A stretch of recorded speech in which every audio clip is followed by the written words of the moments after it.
ছাত্র জনতার আন্দোলনে অর্জিত নতুন বাংলাদেশ ও আগত নতুন বছরকে স্বাগত জানিয়ে বন্দর নগরীর স্বনামধন্য হাসপাতাল পার্কভিউ হসপিটালে 2025 বর্ষের ক্যালেন্ডার উন্মোচন করা উপলক্ষে এক সেমিনার অনুষ্ঠিত হয়েছে।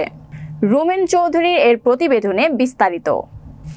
বৃহস্পতিবার সকালে হসপিটালের অডিটোরিয়ামে অনুষ্ঠিত এ সেমিনারে পার্কভিউ হসপিটালের মেডিসিন কনসালটেন্ট ও ডিরেক্টর ডক্টর মোহাম্মদ রেজাউল করিমের সভাপতিত্বে আয়োজিত অনুষ্ঠানে প্রধান অতিথি হিসেবে উপস্থিত ছিলেন পার্কভিউ হাসপাতালের চেয়ারম্যান AKM ফজলুল হক।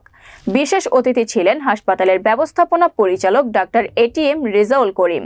এছাড়াও উপস্থিত ছিলেন অধ্যাপক doctor Harunur Rashid, doctor Mohammad Jasim Uddin, doctor HS Mobarak Hossain, doctor Mohammad Farhad, doctor Subir Barua, head of operation lab Naimur Rahman, media wing Mohammad Jahidul Islam সহ আরও অনেকে। অতিথিরা বলেন, এবারের 2025 সালের ক্যালেন্ডারের পাতায় কোনো হাসপাতাল সম্পর্কিত বিষয় রাখা হয়নি। এখানে প্রাধান্য পেয়েছে বৈষম্য বিরোধী ছাত্র আন্দোলনের মাধ্যমে অর্জিত একটি নতুন বাংলাদেশ ও নতুন বাংলাদেশের প্রকৃতি। এ সময় সবাইকে একত্রিত হয়ে দেশ ও দেশের মানুষের সেবায় ব্রত হবার আহ্বান জানান অতিথিরা। পরে আনুষ্ঠানিকতার মধ্য দিয়ে উন্মোচন করা হয় 2025 বর্ষের দেয়াল ও টেবিল ক্যালেন্ডার।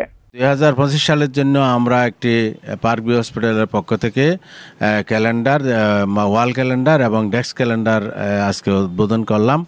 তো আল্লাহর কাছে শুকরিয়া যে আল্লাহ রাব্বুল আলামিন আমাদেরকে এই যে 2024 সালের আগস্ট মাসের 5ই আগস্টের বিপ্লব, ছাত্র এবং জনতার বিপ্লবের মাধ্যমে আমরা নতুন দেশ, নতুনভাবে স্বাধীনতা অর্জন করেছি এবং আমাদের দেশের জনগণ যাতে চিকিৎসা সেবার জন্য বাংলাদেশের বাইরে কোথাও যেতে না হয়। 2024 সাল একটা আসলে আমাদের জন্য একটা বিশাল একটা মাইলফলক ছিল। 2024 সালে ছাত্র জনতার যে বিপ্লব, ও বিপ্লবের মাধ্যমে আমরা একটা কঠিন সময় পার করে আমরা এখন 2025 সালে আমরা পদার্পণ করতেছি।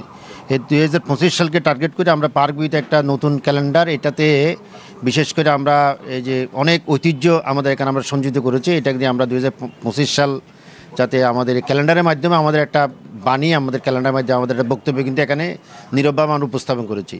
এবছরে আমরা একটা নতুন থিম নিয়েছি, সেটা হচ্ছে আমাদের দেশকে নিয়ে করা। যেহেতু এটা একটা পরিবর্তনের একটা বছর, যে বছরে আমরা দেশকে নিয়ে ভাববো, দেশকে পরিবর্তন আনবো। এই পরিবর্তনের সাথে আমরা দেশকে নিয়ে একটি ক্যালেন্ডার করেছি, যেখানে আমাদের সারা দেশের বিভিন্ন প্রাকৃতিক শোভা সৌন্দর্যগুলো স্থান পাবে এবং ক্যালেন্ডারকে সেভাবে সাজানো হয়েছে। আশা করি শুভানুধ্যায়ীদের, আমাদের দর্শকদের এটা ভালো লাগবে।